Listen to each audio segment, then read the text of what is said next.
Nouveau concept sur ma chaîne, je vais amener des invités avec moi pour leur faire vivre une aventure hors du commun, sauf que ces invités ne savent pas ni où on va, ni ce qu'on va faire. Pour ce premier épisode, j'ai invité Héloïse de la chaîne YouTube 911 Avocat.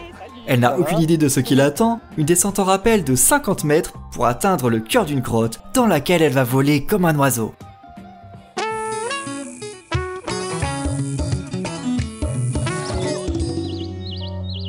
Après plusieurs mois de mystère, j'ai donné rendez-vous à Héloïse à la gare de Nîmes. Elle ne sait rien de plus et notre destination exacte restera secrète jusqu'à notre arrivée. Alors Héloïse, est-ce que t'as peur? Est-ce que t'es excitée, impatiente? Alors, en fait, tu sais, c'est cette émotion entre l'excitation et la peur. Genre, tu sais pas trop, mais ça se passe au niveau du ventre. Et du coup, de voyager jusqu'ici pour me rencontrer sans savoir où tu vas, ça te fait quoi? J'adore. C'est vrai? Oui, mais c'est trop bien. Genre, ouais. tu sais que t'as un truc, en tout cas supposé être cool, qui est prévu, mais tu sais pas quoi. T'as juste à te laisser porter. Moi, j'adore. Trop bien. Je flippe, mais j'adore. Moi, j'adore l'aventure, mais j'ai peu l'occasion de partir à l'aventure. En tout cas, je me crée pas assez l'occasion. Du coup, c'est toi qui viens me prendre, me retirer de mon quotidien et qui me dit allez, vas-y. Héloïse est avocate au barreau de Paris. Elle a en parallèle créé une chaîne YouTube pour vulgariser les règles qui s'appliquent sur Internet. Son quotidien est rythmé par son travail où règne rigueur et maîtrise, laissant peu de place au lâcher-prise.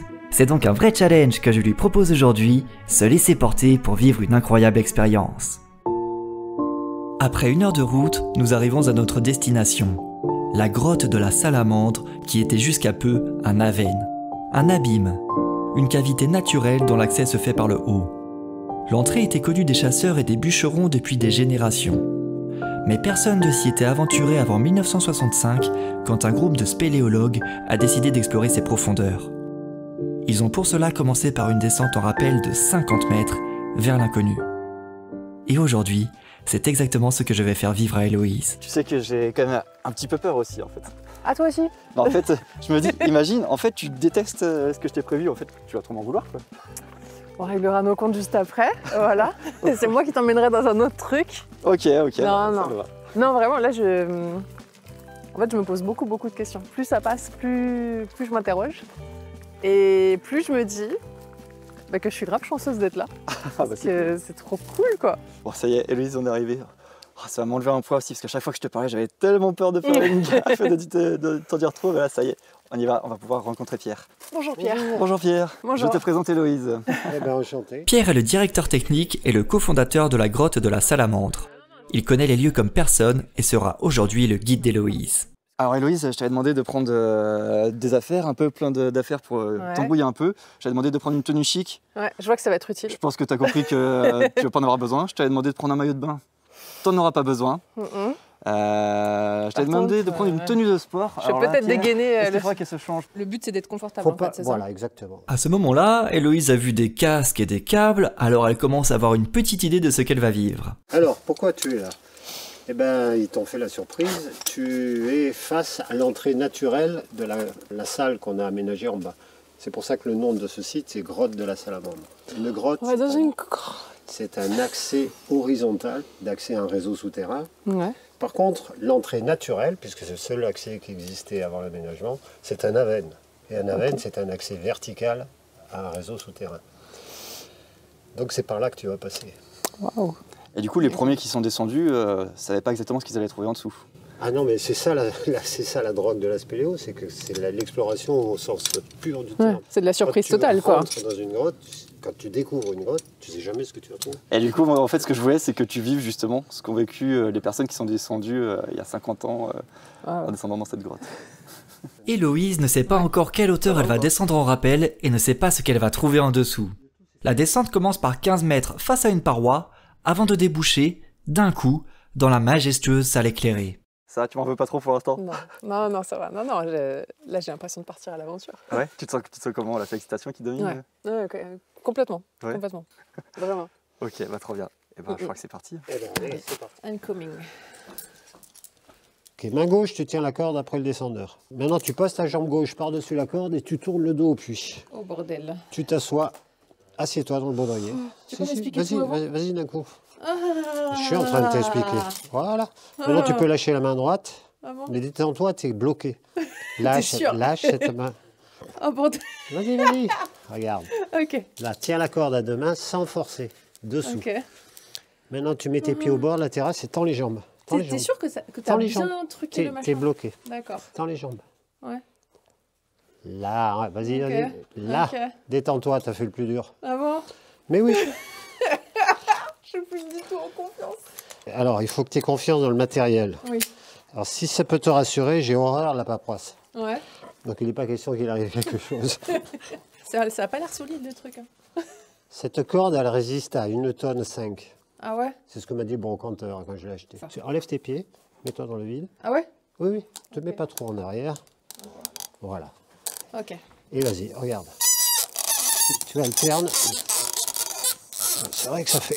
Voilà. Je fais des petits à-coups. C'est normal Alors, que je fasse des à-coups. non, non, hein. vas-y, les à-coups, c'est toi qui les crées. Tu y vas tout doucement. D'accord. Voilà. Ah T'as vu, ouais. c'est très facile. Ah oui, c'est fluide. Ouais. Je n'ai pas le vertige, donc ça va. Bah non. La grotte a des dimensions impressionnantes. 120 mètres de longueur, 80 de largeur et 35 de hauteur. Tout aussi impressionnantes, les énormes concrétions qui remplissent la salle. Surnommées les géants de cristal, ces concrétions existent ici dans toutes les formes possibles et imaginables. La plus grande stalagmite mesure 22 mètres de haut. Lors de sa première exploration, l'idée de rendre la grotte ouverte au public est envisagée, mais rapidement abandonnée à cause de la complexité de la tâche. Elle restera donc encore inaccessible au monde pendant près de 50 ans. Après avoir notamment creusé 2 tunnels de 70 mètres de long, la grotte ouvre finalement ses portes aux visiteurs en 2013. Et voilà la grande salle de la salamandre. Oh là là. Waouh. Alors, qu'est-ce que t'en penses? Bah, j'ai le souffle coupé. Waouh. C'est extraordinaire. Tu sais, j'ai l'impression que c'est irréel ce que je vois. C'est la magie des grottes, c'est que la nature a une capacité de création. En réalité, toutes ces concrétions, c'est l'eau qui redépose du calcaire dissous, Ouais. qui se redépose sous forme cristallisée.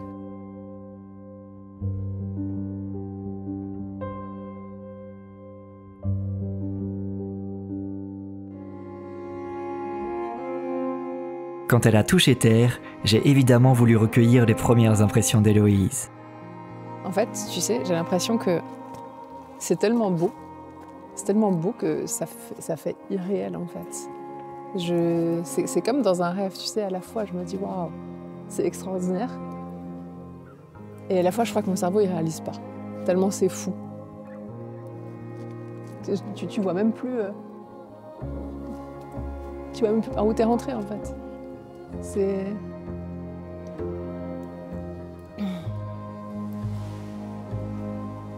C'est magique en fait. Et déstabilisant aussi de se dire qu'on a des endroits comme ça en fait.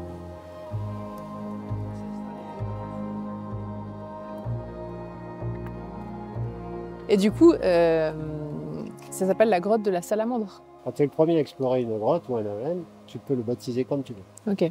Et en théorie, personne ne changera jamais le nom donné par les inventeurs. Ils sont arrivés sur les boulis, il y avait une salamandre. Alors c'est rare, il n'y en a pas souvent. Ouais. Et il y en a un qui a dit « Waouh, la veine de la salamandre !» Et là, on a eu de la chance, mais c'est plus de crapauds que de salamandres. Ouais. Et chaque fois, je me dis « Comment est-ce qu'on aurait géré la population La grotte du crapaud. du crapaud ?» Là, l'idée de cette vidéo, c'est un peu le lâcher prise, de me suivre dans l'aventure Ouais. sans savoir ce qu'on va vivre. Et là, c'était vraiment même du lâcher prise presque littéral, parce que tu as dû lâcher tes prises contre le Ouais. mur. Et c'est très compliqué pour moi de lâcher Ouais. prise. Dans le quotidien, genre hors grotte, dans un quotidien plus classique, moi j'ai beaucoup de mal à lâcher prise. Ah ouais. En fait, je pense que je vais essayer de garder ça en tête, tu sais, comme preuve. Genre, tu sais faire.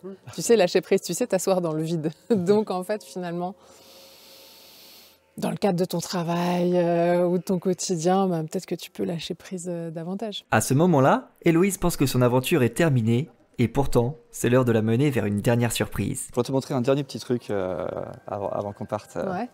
T'es prête? Ouais. Et bah, c'est parti. Go. On a une expérience qui est totalement inédite, qui est Ouais. unique au monde. Ok. C'est l'aéroplume. C'est quoi? L'aéroplume, c'est un ballon gonflé à l'hélium Ouais. qui va te permettre de voler dans la grotte. Et oui, ça tu pouvais pas imaginer. Non. Donc là, je vais te laisser avec Alex, qui est l'aérodriver, qui va te faire vivre une expérience unique. Là, c'est vraiment unique. Bonjour Wow. Alex. mais c'est fou. Désolé, je t'avais dit que c'était fini. Je t'ai Ah peut-être ouais. un tout petit peu menti. Moi, Mais bon, je pensais que c'était la fin. Pour voler en aéroplume, il faut une salle immense, adaptée aux dimensions de ce ballon gonflé à l'hélium. Avec ses 11 mètres de long et 4 mètres de large, l'immensité de la grotte de la Salamandre permet de le faire voler sereinement. Réservé au moins de 85 kg, le guide va ajouter des petits poids jusqu'à atteindre l'équilibre de flottaison. Sur le ballon, aucun moteur. Seuls les bras permettent d'avancer et de se diriger. Avec l'aéroplume, on se rapproche du rêve d'Icare, voler en battant des ailes.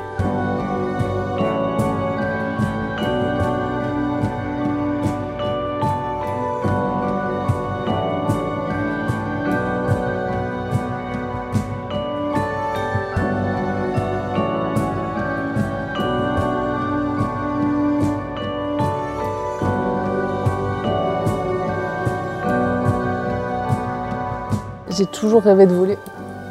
Donc, c'est vraiment un rêve en fait. Tout court, dans tous les sens du terme en fait. C'est fou. Tu disais que tu avais un peu peur du vide. Là, il y a des moments où tu montes quand même assez haut. Est-ce que tu ressens cette peur? Eh ben pas du tout, figure-toi. Vraiment, zéro peur. Zéro peur que du plaisir en fait. Parce que c'est incroyable. C'est simplement que par contre, il faut prendre conscience du volume qu'on a. Parce qu'au quotidien, je ne fais pas ce volume-là.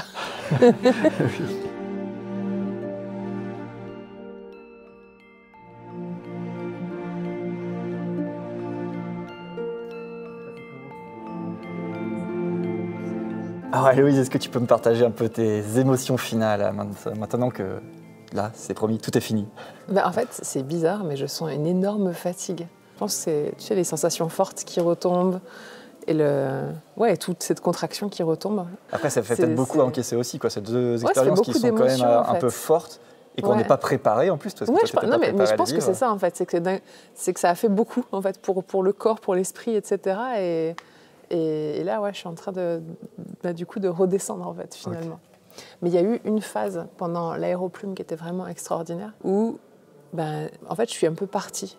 C'est-à-dire que j'étais vraiment complètement ailleurs et c'était fou. J'étais vraiment dans un rêve, mais tu sais, tel que, c'est ce que tu vis chaque nuit en fait. Et j'avais vraiment l'impression de vivre un rêve éveillé. Il y avait un côté surréaliste, quoi. En tout cas, c'était vraiment une super expérience. Donc vraiment, merci beaucoup. J'ai adoré participer à ta vidéo. Et vraiment, je suis reconnaissante. Et trop bien. Je suis trop content si ça t'a plu.